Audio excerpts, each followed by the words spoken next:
Hoy vamos a ver entonces lo que quedó pendiente de números aleatorios y también vamos a ver funciones recursivas, ¿de acuerdo? Entonces, hoy vamos a usar, como siempre, vamos a usar la biblioteca o la librería IOStream y también vamos a usar dos más que son cstdlib y también vamos a usar ctime. Hay dos librerías más nuevas, pero voy a esperar a darles la parte de programación orientada a objetos para mostrárselas. ¿Sí? Son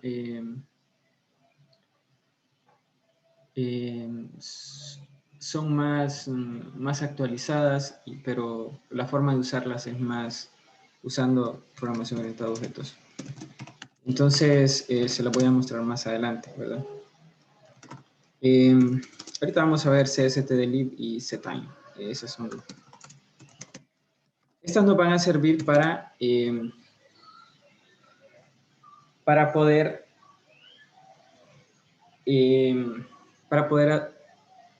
simular números aleatorios. ¿Sí? En general, cuando nosotros hacemos a veces un programa, necesitamos cierta aleatoriedad, ¿verdad? Por ejemplo, digamos que ustedes están haciendo un programa con el cual van a hacer algún sorteo o algo así. Necesitan un número en un rango ahí específico.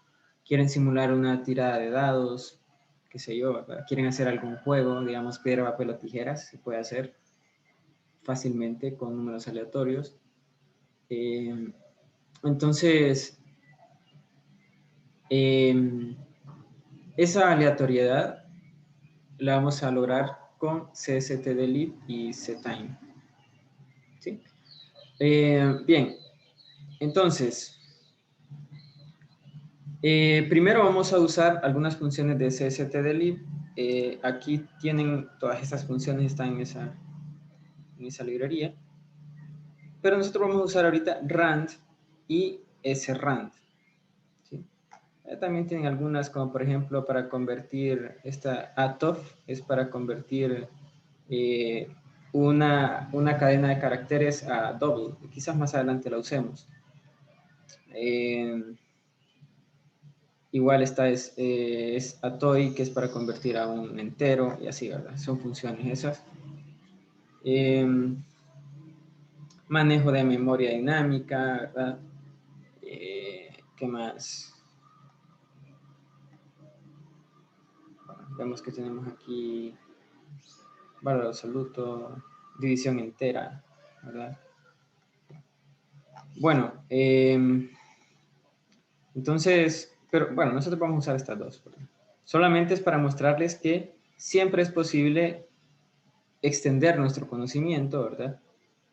Usando, pues, Internet. Actualmente, pues, tanta información que podemos encontrar ahí, ¿verdad? Entonces, solo es para que lo aprovechen de esa manera también. Bueno, lo primero que vamos a hacer es que nos vamos a crear un entero acá y lo vamos a en ese entero vamos a almacenar un número aleatorio. Para eso vamos a usar la función rand, ¿sí? La función rand no necesita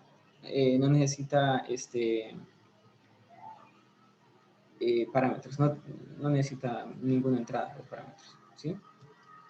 Es una función que no recibe nada, pero devuelve un entero. Vamos ahora a imprimir A. Esto lo puedo, aquí directamente puedo escribir rand, ¿verdad? ¿Sí? De hecho lo voy a hacer para que veamos cómo, que de las dos formas, o sea, puedo imprimir directamente un número aleatorio, pero también lo puedo almacenar en una variable, ¿sí? Las dos cosas son posibles. Entonces,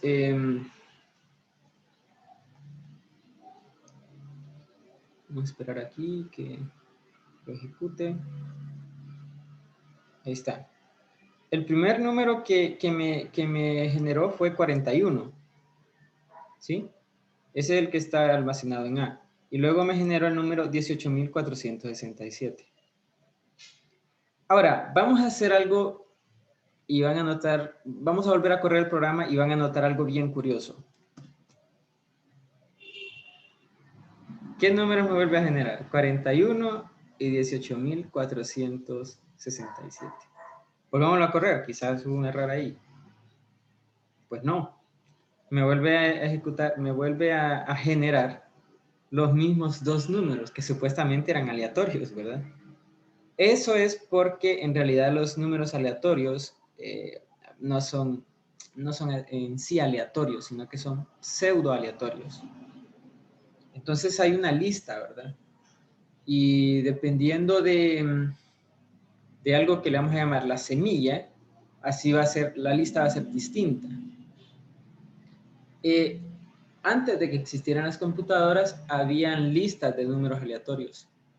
Entonces, habían tablas, ¿verdad? Entonces, ustedes quizás elegían el primer número y según las reglas ahí de las tablas, así les iban generando otros números, ¿verdad? Pero ahora aquí tenemos eso en lugar de las tablas. Bueno, el punto es que no importa cuántas veces yo ejecute esto, no importa, cuántas veces lo ejecute, siempre me va a generar los mismos números. ¿Por qué? Porque la semilla va a ser la misma, la semilla predeterminada.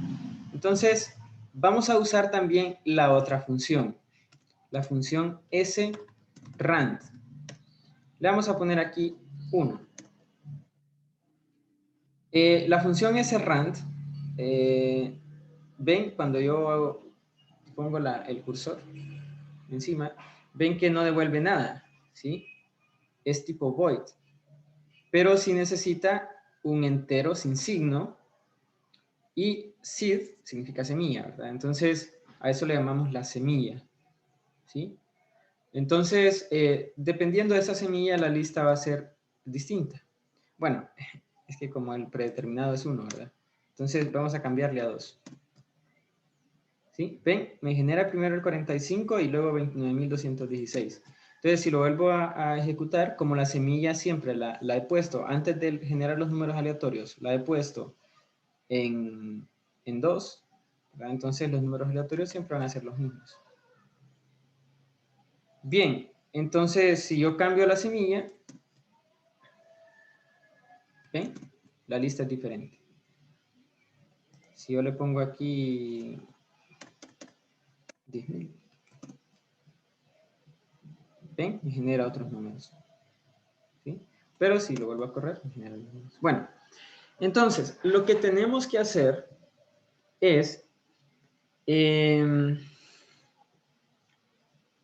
tratar de generar o tratar de que la semilla vaya cambiando. ¿Sí? Tratar de que la semilla vaya cambiando. Hasta el momento no hemos utilizado setTime, ¿verdad? Ninguna función de setTime. En setTime vamos a usar una función. Sí, vamos a buscar aquí la...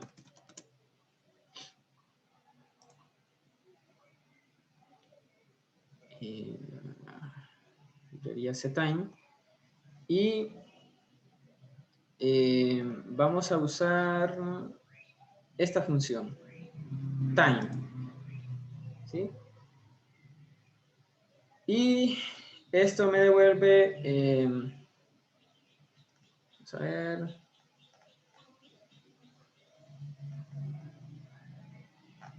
Bueno, aquí dice que nos da el tiempo actual, el calendario actual, como un valor de tipo time t. Y time t, pues, es un tipo de dato, ¿verdad?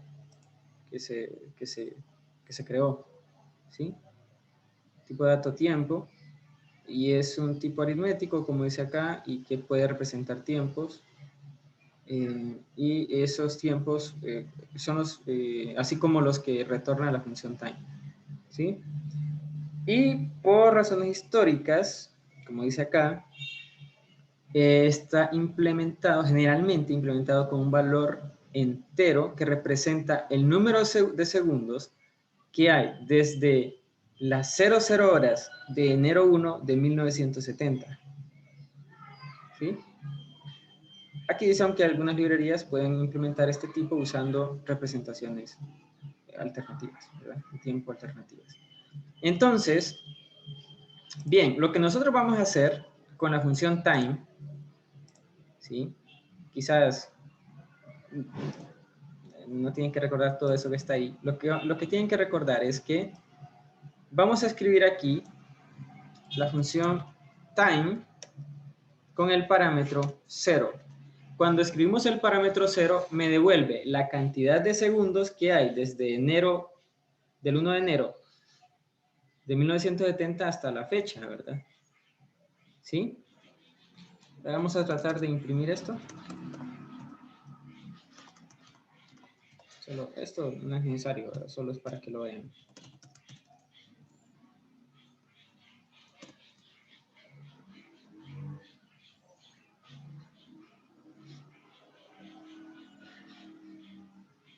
Ah, bueno, aquí está, se lo había perdido. Esta, la cantidad de segundos desde enero 1 de 1970, desde las 0000 horas hasta la actualidad, son unos cuantos, ¿verdad? Y aquí estos son los números aleatorios. Ahora, esto lo voy a comentar, ¿sí? No lo quiero. No quiero eso era solo para mostrarles, ¿verdad? Ahora, el detalle con esto, al usar time 0 aquí, es que cada segundo que usted ejecute el programa, eso va cambiando. Entonces los números aleatorios van a ser diferentes. ¿Ven que cambian? ¿Sí? Están más o menos en cierto rango ahí, pero cambian. ¿Sí? ¿Ven? Va cambiando la semilla, entonces cambian los números aleatorios. Entonces ese es el truco que vamos a usar para que los números sean más aleatorios, ¿verdad? Para que sean realmente, se sientan como aleatorios. ¿Sí? No sé si está claro hasta el momento o tiene alguna pregunta.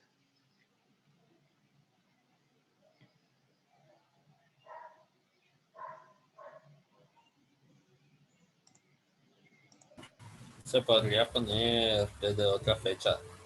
O sea, Es que ya está implementado así ya está desde 1970. Sí, sí. Como le digo, bueno, hay algunas librerías podrían, quizás más adelante vamos a ver cómo se llama esta librería. Se llama, no me acuerdo cómo se llama esta librería.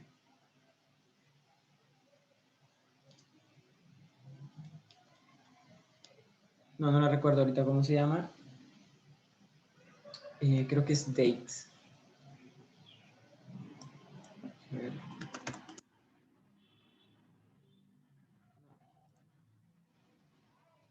No recuerdo cómo se llama. A ver si lo encuentro acá. Time.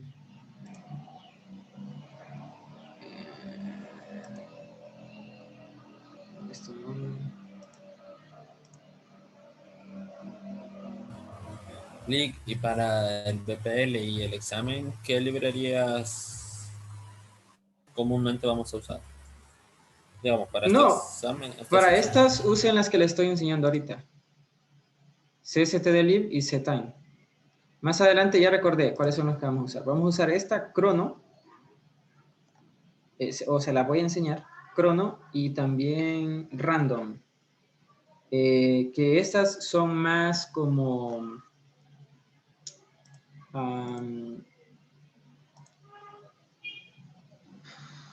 son más especializadas y son más modernas, ¿verdad? Pero más adelante las vamos a ver, ¿verdad? Se las voy a mostrar.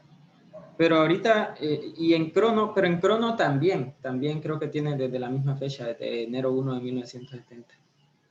Así que es por razones históricas, eso, ¿verdad? Sí.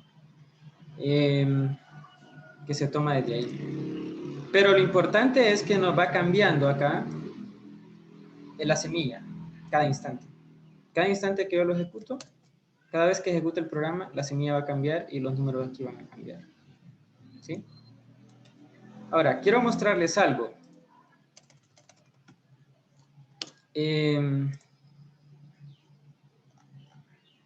si nosotros vemos la información de la función rand,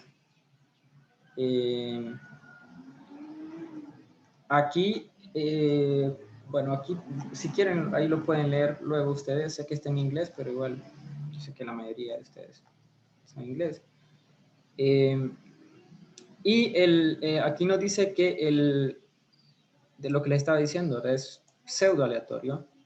Y el rango está entre 0 y un rand max. El rand max, eso varía, ¿verdad? Pero generalmente es como hasta 35,000 y algo, ¿verdad? Vamos a ver si lo podemos... Si podemos acceder a ese...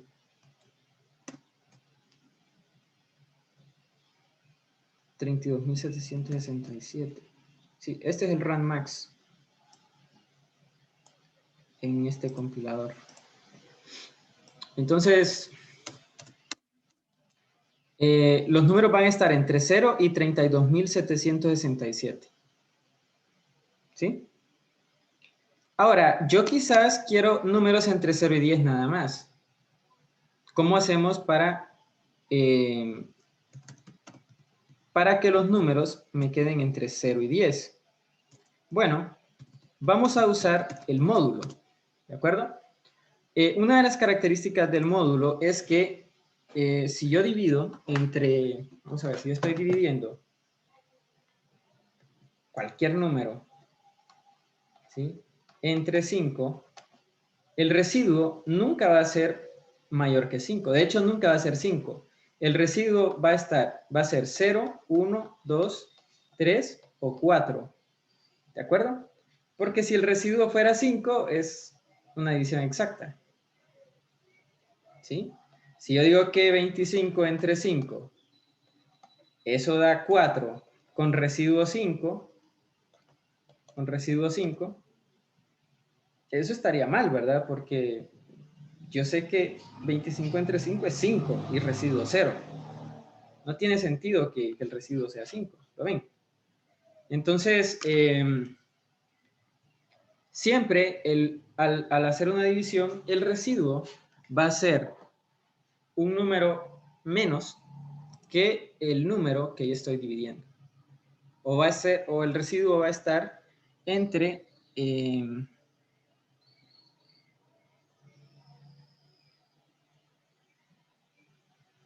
¿sí? Va a estar entre 0 y n, sin incluir n. ¿De acuerdo? Entonces eso vamos a usar acá. Fíjense, si yo escribo rand módulo 10,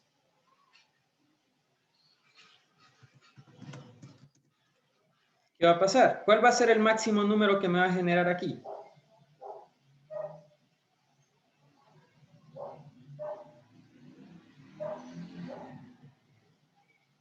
¿Cuál va a ser el máximo número que me va a generar aquí?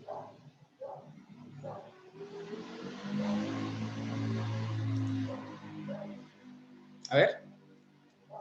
¿Va a ser? 10. No, no va a ser 10. Casi. Recuerden que el módulo o el residuo de dividir, el número que se genera, aquí rand, paréntesis, para efectos prácticos es un número, ¿verdad? ¿Sí? Recuerden que esa función devuelve un entero. Ven, devuelve un entero. Entonces, ese entero, al dividirlo por 10, me da un residuo. Eso sería eso módulo 10. Pero el máximo residuo que puedo tener cuando divido por 10 es 9. Entonces, el máximo número que me va a generar aquí es 9.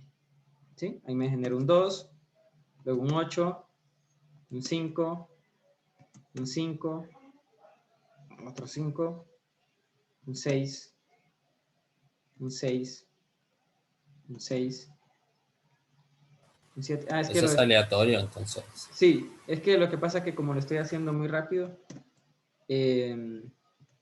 por eso no cambia mucho el número. Pero no hay una manera que tire todos de un solo. ¿Cómo así En que vez los de tire? tirar uno por uno. ¿Cómo así? Que tire 0, 1, 2, 3, 4 de un solo, o Pero, sea, pero es que el detalle es que si yo quiero eso, lo hago con un for, ¿verdad? Y simplemente voy imprimiendo el contador. Pero aquí lo que no quiero es eso, ¿verdad? No quiero que vaya en línea, por decirlo así. Quiero que sean aleatorios. Claro, puede imprimir varios, no sé si lo que se refería es que si puede imprimir varios números aleatorios sí, de un sí, solo, sí. Bueno, sí, eso con un for lo hago, ¿verdad? Digamos, si quiero imprimir unos 5 números aleatorios,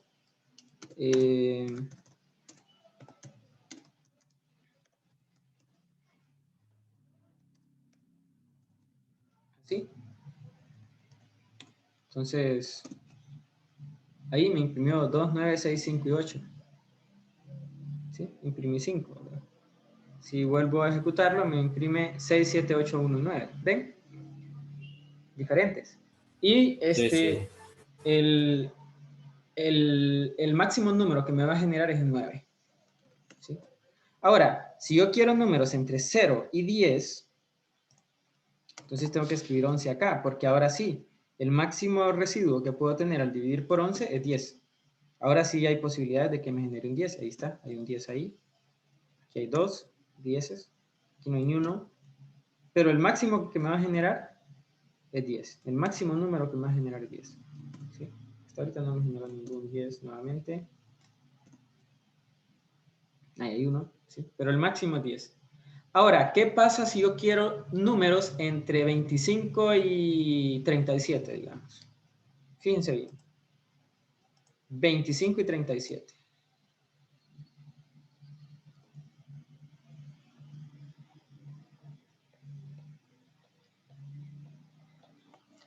¿Qué vamos a hacer acá? Bueno, vamos a empezar con el mínimo.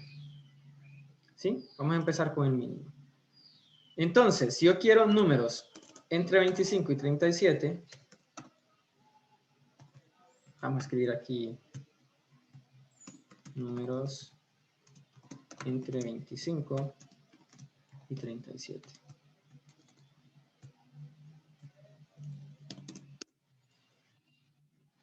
Vamos a imprimir aquí, vamos a imprimir 10 números.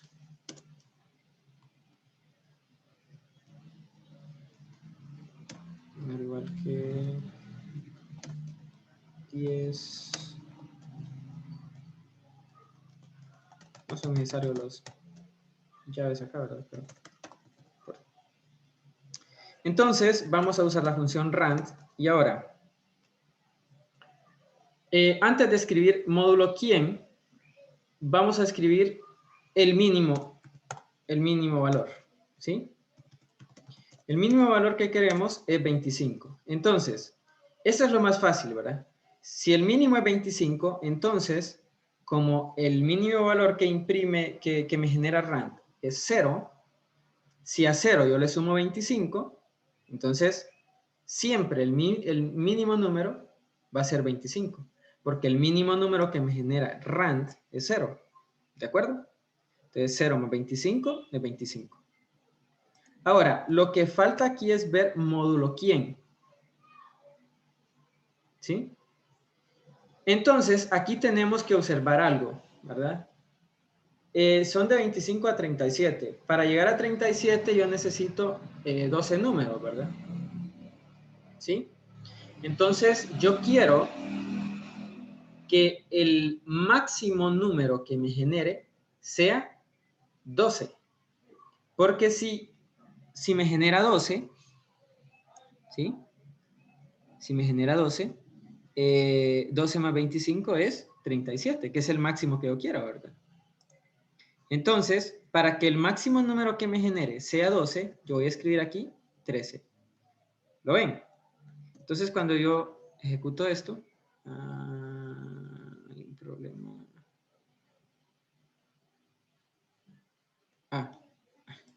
Falta el punto y coma.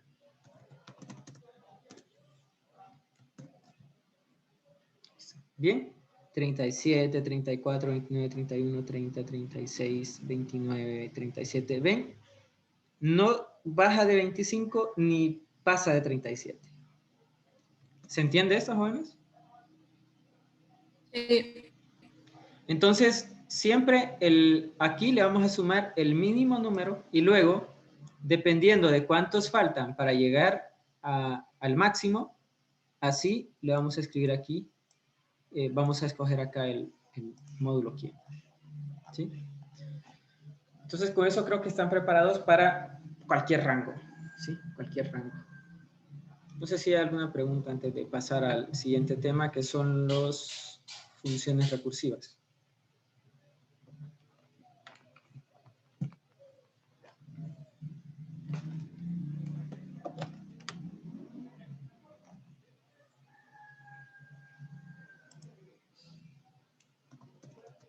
Bien, si no hay preguntas, vamos a pasar a funciones recursivas. Y, bueno, ayer vimos funciones creadas por el programador. Entonces, hoy vamos a ver funciones creadas por el programador, pero que son recursivas.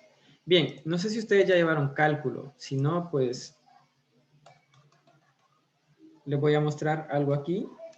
A veces tenemos sucesiones, ¿verdad? Que las ejemplificamos por a sub n y se escriben de esta manera. Se escriben, digamos, 1, 2, bueno. Esta sucesión 2, 3, 5, 7, 11, 13, 17, etcétera.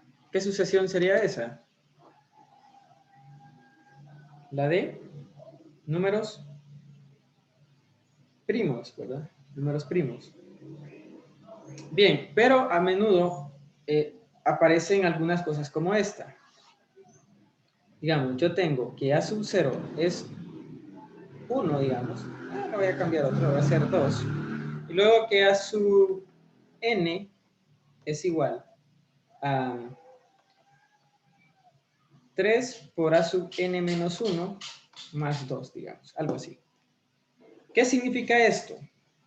Bueno, que si yo quiero, por ejemplo, a sub 5, no, muy grande, muy alto, va a costar mucho.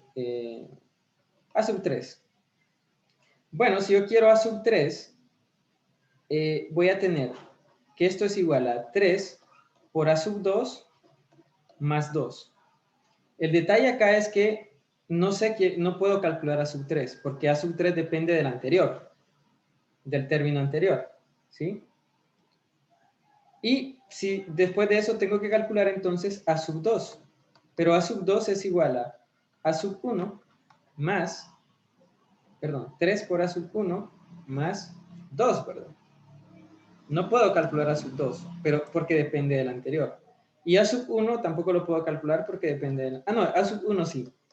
Porque a sub 1 es 3 por a sub 0 más 2. Pero a sub 0 ya sé que es... ¿cuánto es a sub 0? 2, ¿verdad? Entonces esto sería 3 por 2 más 2, o sea, 8. Por lo tanto, a sub 1 es igual a 8. Y como a sub 1 es igual a 8, ¿qué pasa? Sustituyo por acá y sería 3 por 8 más 2. Esto me da 26. Ah, entonces a sub 2 es 26. Sustituyo acá entonces por a sub 2. Y sería 3 por 26 más 2. O sea, aquí sería 60, 78, 80, ¿verdad? ¿Sí? Entonces, para calcular a sub 3 tuve que calcular a sub 2. Y para calcular a sub 2 tuve que calcular a sub 1. Y ya al sub 1 ya lo pude calcular porque dependía de a sub 0, que yo sé cuál es el valor de a sub 0. Entonces, a esto le llamamos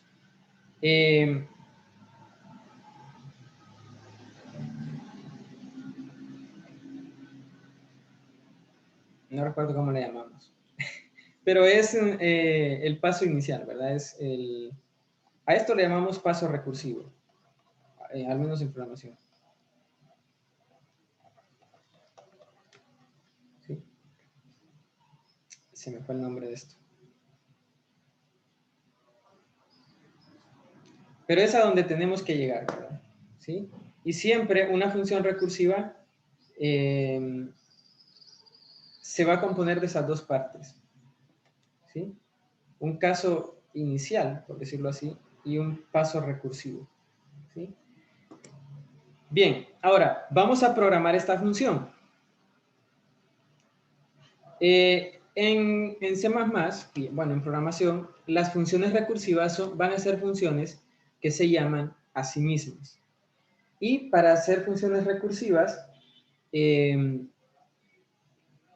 obviamente esas funciones tienen que poder escribirse como funciones recursivas. Ya vamos a ver un ejemplo de alguna. Primero vamos a hacer esta, le vamos a llamar f, así, para devolver un entero. Vamos a llamar f y recibe un entero también, ¿sí? Ahora la vamos a implementar. Aquí le vamos a poner el entero n, ¿sí? ¿Y qué es lo que va a hacer esta función? Bueno, si estamos en n igual a 0, esta función me va a devolver 2, ¿sí? Si estamos en n igual a 0, esta función me va a devolver 2. Entonces vamos a retornar aquí el valor 2. Vamos a retornar el valor 2. Si no, significa que n no es 0, ¿verdad? Entonces, estamos en el paso recursivo. Entonces, el paso recursivo sería así. Vamos a retornar 3 por f de n menos 1. O sea, 3 por el anterior más 2. ¿Sí? Ahora vamos a usar aquí en el main, vamos a usar esta función y vamos a calcular f de 3, a ver si está bueno lo que calculamos ahí con papel y lápiz. Ahí está, 80. ¿Lo ven? Prácticamente, cuando yo quiero calcular f de 3, viene acá y dice la función, ¿es n igual a 3? Obviamente que no. Entonces, ¿qué vamos a hacer? Vamos a retornar 3 por f de 2 más 2. ¿Sí? Es exactamente lo que tengo acá, solamente que en lugar de a sub 2 y a sub 1, usen f de 2 y f de 1. ¿Sí? No sé si está claro esto. ¿Cómo lo ven? Un poco complicado. Tal Muy bien. vez Ajá. está interesante. O Bien. sea, la forma de cómo lo hice. Bien. Sí, de hecho, estas funciones son muy importantes porque hay funciones que son más fáciles de programar así. Si ustedes tratan de programarlas, si ustedes tratan de programarlas con for, ¿sí? Con un for, con un while, son más complicadas. Por ejemplo, no sé si está en la guía, pero... Bueno, es que en la guía está, ¿verdad? Porque arriba pone Ajá. in, f in. En la renglón 5. Esto Sí, es, ahí. lo que va a retornar un entero. Y esto es lo que recibe el parámetro.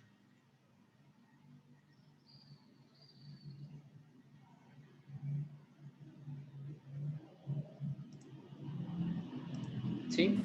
Pero ¿y cómo hace para que eso, cómo me explico? Haga las dos funciones de add sub 0 y add sub 1 para llegar a add sub 3. Bueno, es que miren, vamos a hacerlo por partes. Nosotros estamos en la función main, ¿verdad? Y aquí vamos a estar en la función f. Entonces, ¿qué sucede? En main yo llamo a la función f, ¿verdad? ¿Sí? Llamo a la función f. ¿Y qué resulta en f? La prueba de escritorio para funciones recursivas es un tanto diferente, ¿verdad? Porque lo que vamos a hacer es lo siguiente. Yo necesito f de 3. Ahora, para calcular f de 3, yo necesito el anterior. ¿Sí? ¿Por qué? Porque, bueno, una vez que llamamos aquí a f de 3, entramos aquí, ¿verdad? A la función. Y n se vuelve el valor de 3. A n le pasamos el valor de 3. N toma el valor de 3, ¿sí? Porque es el parámetro. Entonces, viene aquí y dice, ¿es 3 igual a 0? Obviamente que no. Entonces no vamos a hacer esto. Nos vamos al else. Entonces, ¿qué hacemos? Retornamos, en lugar de retornar un valor, vamos a retornar 3 por f de n-1. ¿Cuál es el valor de n? 3, ¿verdad? 3 menos 1 es 2. ¿Sí? Y luego le sumamos un 2. Ahora, el problema es que aquí estamos llamando otra vez a la función, ¿verdad? ¿Sí? Entonces, ahora necesitamos calcular f de 2. Ahora estamos llamando otra vez a la función dentro de sí misma. Y entonces n se vuelve 2 en este llamado de la función. Este es un llamado a la función. Este es otro llamado a la función. En este caso, n es 2, ¿verdad? Ahora, viene acá y dice, ¿es 2 igual a 0? No, ¿verdad? Entonces, nos vamos al else. ¿Y qué vamos a retornar? Vamos a retornar, ¿sí? F2 va a retornar 3 por f de, ¿cuál era el valor de n? 2, ¿verdad? Entonces, f de 2 menos 1, o sea, f de 1, más 2. Entonces, estamos llamando a la función otra vez, f de 1, ¿sí? Entonces, en ese llamado a la función, n se convierte en 1, ¿verdad? ¿Es 1 igual a 0? No. Entonces, ¿qué va a retornar? Esto no retorna 2, sino que retorna 3, va a retornar 3 por f de, como n es 1, 1 menos 1 es 0, más 2. Ahora, en este punto estamos llamando otra vez a la función, pero ahora con el valor n igual a 0. Y viene acá y dice, ¿es n igual a 0? Sí, es n igual a 0. Entonces, ¿qué va a retornar? Va a retornar un 2. ¿Sí? Va a retornar un 2. Cuando se retorna algo en una función, esa función se termina, ¿verdad? ¿Sí? Se termina. Ese llamado a la función se termina. Entonces, como retornamos 2, ese llamado se termina. Y bueno, aquí no hay más por hacer tampoco, ¿verdad? Entonces, vamos ahora hacia arriba, ¿verdad? ¿Sí? Todo lo que quedó pendiente. Aquí ya retornamos 2. Entonces, esto me da igual a ¿cuánto? 3 por 2, 6 más 2, 8. Ah, bueno, este quedó pendiente. Como ahora ya tengo el valor de f de 1, que es 8, entonces 3 por 8, 24, más 2, 26. Ese también quedó pendiente. Ya tengo el valor de f de 2. Todo esto es f de 2, ¿verdad? Entonces el valor de f de 2 es 26. Y 3 por 26 más 2, eso me da 80. Todo esto es el valor de f de 3. Entonces ahora ya se retorna eso que teníamos al inicio, ¿verdad? Y ya tenemos el valor, 80. No sé si ahora quedó más Entonces claro. prácticamente hace desde 3 llega hasta que sea 0, como se Sí. pone ahí, y Uh-huh. después Va en reversa, por decirlo así. va en reversa hasta To- llegar a to- 3. todo lo que quedó pendiente lo va haciendo. ¿Sí? Pero, ¿por qué tiene que llegar hasta 0? Porque es el único valor que puede calcular. Claro, eso yo lo puedo cambiar, ¿verdad? Por ejemplo, si la función recursiva aquí fuera que a sub 1 es 2, entonces en lugar de si n igual a 0, aquí sería n igual a 1, ¿verdad? En el caso de que a sub 1 fuera 2. Aquí también a sub 3 puede ser 2, ¿verdad? Entonces en ese caso f de 3 sería directamente 2, por ejemplo. ¿Sí? No sé si explico con eso. Pero es el único valor que puede calcular. hasta cuando n es 0. Todos los demás hace un llamado recursivo. Y va a ir haciendo ese llamado recursivo hasta que llegue al paso inicial, ¿verdad? ¿Sí? Que en este caso es cuando n es 0. Pero eso, como les digo, podría cambiar. Puede ser, por ejemplo, cuando n sea 20, si ustedes lo desean. Dependiendo de lo que quieran programar, ¿verdad? Sí. No sé si está más claro ahora. Muy bien. Entonces, miren, ¿qué utilidad tiene esto? Por ejemplo, yo puedo hacerme una función.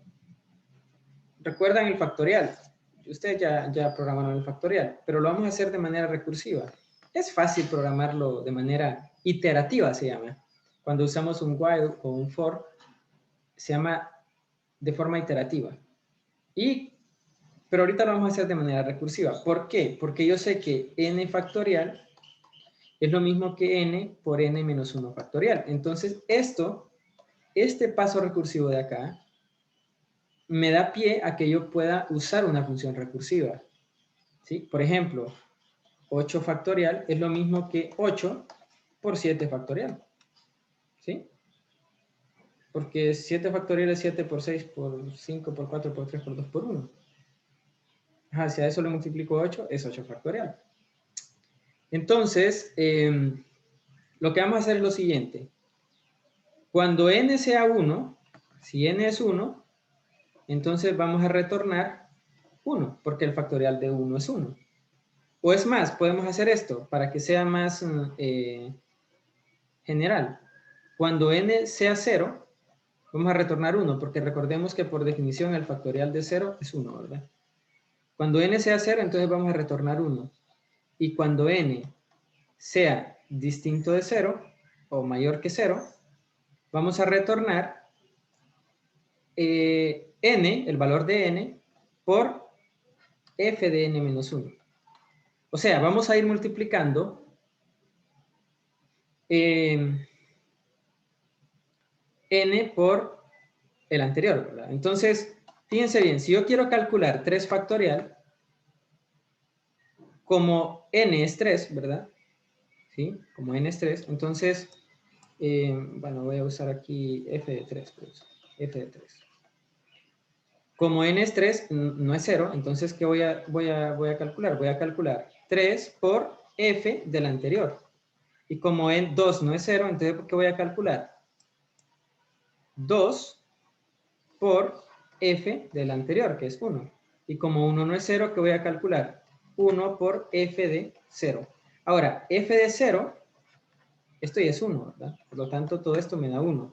Entonces, f de 1 es 1. Entonces, aquí tendría 2 por 1, 2. Entonces, f de 2 es 2. Entonces, aquí tengo 3 por 2, que es 6. Y aquí tengo, entonces, que f de 3 es 6. Y el factorial de 3 es 6, ¿verdad? ¿Sí? ¿Lo ven?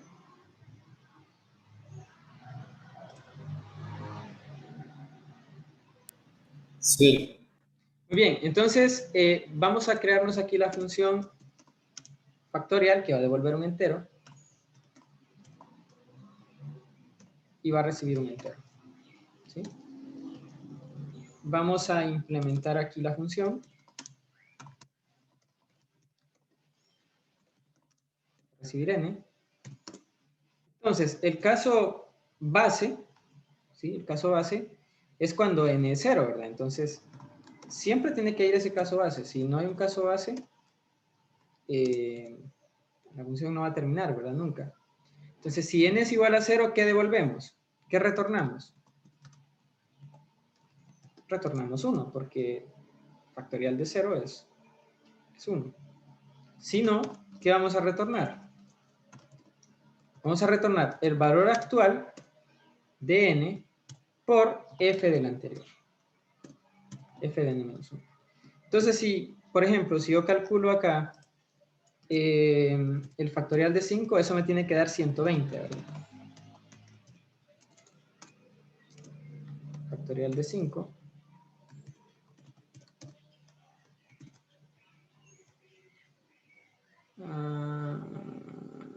Me da... ¿Qué es esto? Tengo un problema aquí.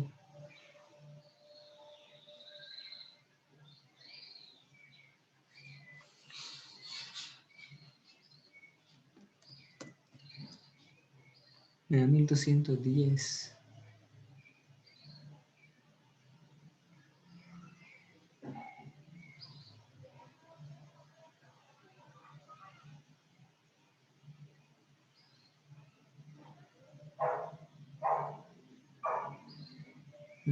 Tengo un error. No veo el error.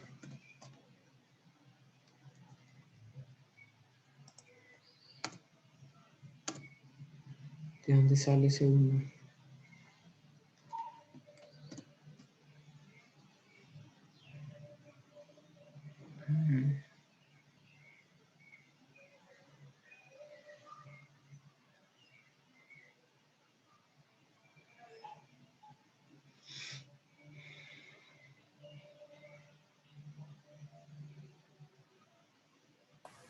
¿No será cuando n es igual a 0 y retorna 1? ¿O no? No. Vamos a probar. Cuando n es 0, Porque debe retornar 1. ¿Sí? Estamos bien. Cuando n es 1, debe retornar 1 también, porque es la multiplicación de 1 por 1. Ajá, me devuelve 2. Ah, ya. Es que estoy usando f. Y aquí es factorial. Es la misma función. Estoy usando esta función. Sí, claro. ¿Cómo me va a dar? Bueno, ahora sí tiene que dar 120. Ahí está. ¿Sí? ¿Lo ven? Ese era un error lógico. El programa me corría, no había ningún problema, pero no hacía lo que yo quería. ¿Verdad? Bien, ahora, casos base puede haber más de uno, ¿verdad? Por ejemplo, cuando tenemos no lo vamos a programar porque, bueno, la sucesión de Fibonacci, que algunos lo empiezan en 0, aunque hay quienes lo empiezan en 1. Voy a empezar en 0. Tengo 0, 1, 1, 2, 3, 5, 8, 13, 21, 34, etcétera, ¿verdad? Y lo que ocurre en la sucesión de Fibonacci es que cada número, a partir del tercero, ¿verdad? A partir del tercero es la suma de los dos anteriores. Por ejemplo, 1 aquí es la suma de 0 y 1. 2 aquí es la suma de estos dos. 3 es la suma de estos dos. 5 es la suma de estos dos, y así, ¿verdad? Entonces, podemos decir que A sub 0 es 0 y A sub 1 es 1. O sea, cuando n es 0, devolvería 0 y cuando n es 1, devolvería 1.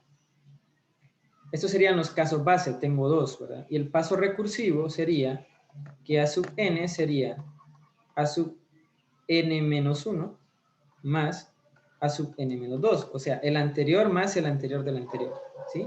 Por ejemplo, este sería n igual, si lo vamos enumerando aquí sería 0, 1, 2, 3, 4, 5, 6, 7, 8, etcétera, ¿verdad? 9. Entonces, A sub 9 sería A sub 8 más A sub 7. O sea, 21 más 13. ¿Sí? Vamos a programar así rápidamente.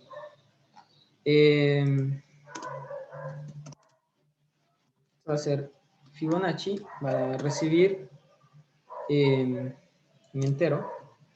¿Sí? Entonces, ese entero es por ejemplo, si yo quiero el entero, el tercer, o bueno, el A sub 3, ¿verdad? De la sucesión de Fibonacci, ¿sí? Me tendría que dar 2. Entonces,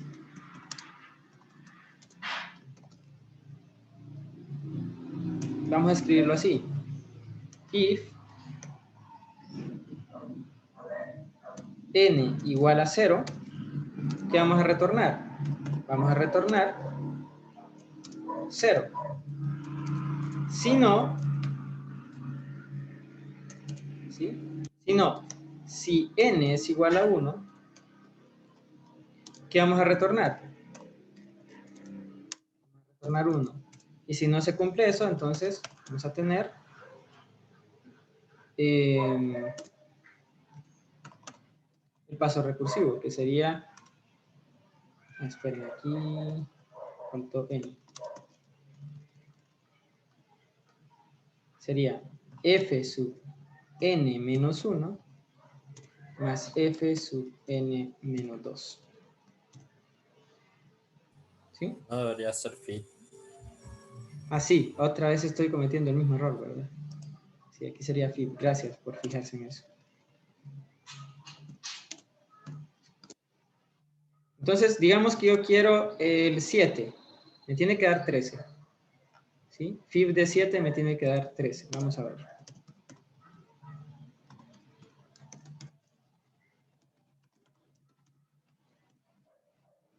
¿Ahí está? 13. Fib de 8 me tiene que dar 21, ¿verdad? Ahí está. Entonces, lo que ocurre acá es similar a lo que vimos anteriormente con nosotros. Bueno, jóvenes, vamos a terminar porque me lleva más tiempo del que yo pensaba. Espero que haya quedado claro esto. No sé si tienen alguna pregunta antes de... Link de nuestro repaso mañana. Puedo acceder a darles repaso, pero tienen que traer preguntas. Porque es que ya he dado repasos antes, pero me voy a